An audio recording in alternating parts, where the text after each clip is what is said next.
안녕하세요. 과학 전문기자 이영환입니다. 오늘은 샴페인과 맥주의 거품에 담겨있는 과학 이야기를 들여다볼까 합니다.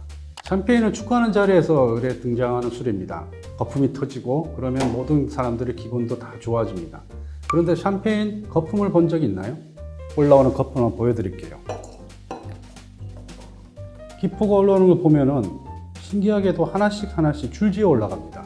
과학자들은 이것이 어떤 이유에서 비롯된 것인지 궁금했습니다. 그래서 그 현상을 시험을 통해서 규명했습니다. 샴페인과 맥주, 탄산수를 용기에 두고 일단 가스를 뽑아냅니다. 그러면 거품이 될 수 있는 이산화탄소가 다 사라지겠죠. 그 상황에서 어떤 물질을 추가하거나 혹은 기포의 크기를 조절하면서 변화가 있는지 알아보는 겁니다. 그 결과 밝혀낸 것은 바로 샴페인의 기포가 똑바로 올라오게 한 것은 비누와 같은 계면 활성제라는 겁니다. 계면 활성제 하면 아주 생소하실 겁니다. 간단하게 비누라고 생각하면 됩니다. 비누는 거품을 막 만들죠. 계면 활성제는 바로 이런 거품을 만드는 물질, 즉 표면 장력을 줄이는 물질입니다. 표면 장력이란 액체가 서로 잡아당겨서 표면적을 최소화하는 힘입니다.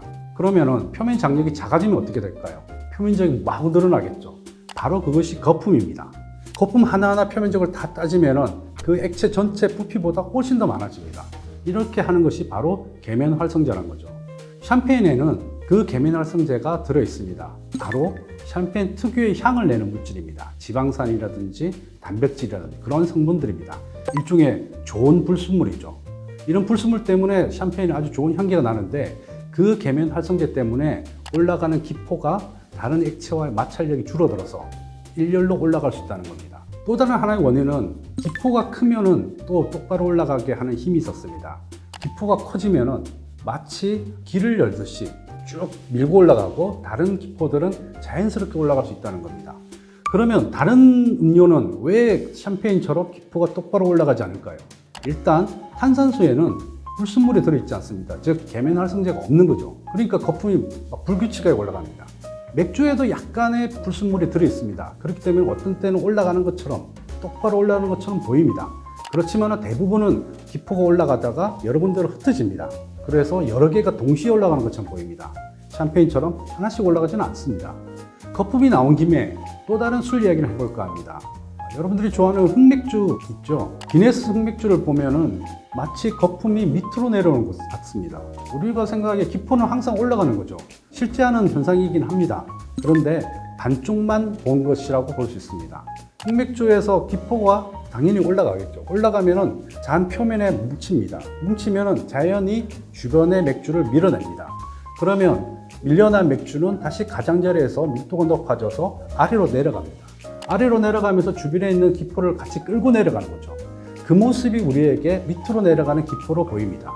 흑맥주는 검잖아요. 그러니까 안에 있는 거품, 올라가는 거품은 보이지 않고 가장자리에 내려가는 것만 보이는 겁니다. 그렇기 때문에 흑맥주는 기포가 내려간다고 생각하는 거죠. 그럼 과학자들은 왜 샴페인과 흑맥주의 기포, 거품을 공부하는 걸까요? 그 술을 좋아해서 그럴까요? 아닙니다. 기포, 거품은 우리 일상생활에 아주 도움이 되는 물질입니다. 예를 든다면 하수처리장에 가면은 오물이 가득 찬 호수에다가 거품을 집어넣어서 정화를 합니다. 그러면 이런 거품을 어떻게 잘 만들 수 있다면 그런 처리 비용도 훨씬 줄일 수 있겠죠. 온실가스를 연구하는 데에도 이 기포가 중요합니다. 깊은 바닷속에는 메탄이나 이산화탄소 같은 온실가스가 가득 들어 있습니다. 이것들이 유출되면 거품 형태로 위로 올라가는 거죠. 그 기포와 거품 형태를 분석하면 온실가스가 어떻게 활동하는지, 어떻게 유출되는지 알 수가 있는 겁니다. 풍력발전소에서도 기포를 활용합니다. 사람들은 풍력발전기에서 나오는 소음 때문에 해양생물이 피해를 보자 거품을 발생시켜서 주변을 차단했습니다. 그러면 소리가 밖으로 안 나가는 거죠. 거품의 과학을 활용해서 거품 커튼을 효율적으로 만들 수가 있다면 해양생물에게 미치는 악영향도 막을 수 있을 것입니다. 거품의 과학은 술자리에서 발견한 신기한 현상에서 시작됐습니다. 왜 흑맥주 거품은 밑으로 내려가지? 왜 샴페인의 기포는 일렬로 올라가지?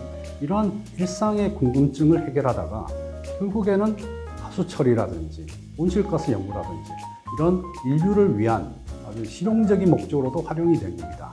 이것이 과학의 힘이 아닐까 생각합니다. 다음번 술자리에서 샴페인을 마시거나 혹은 흑맥주를 마실 때 오늘 들으신 거품의 과학을 한번 떠올리면 어떨까요?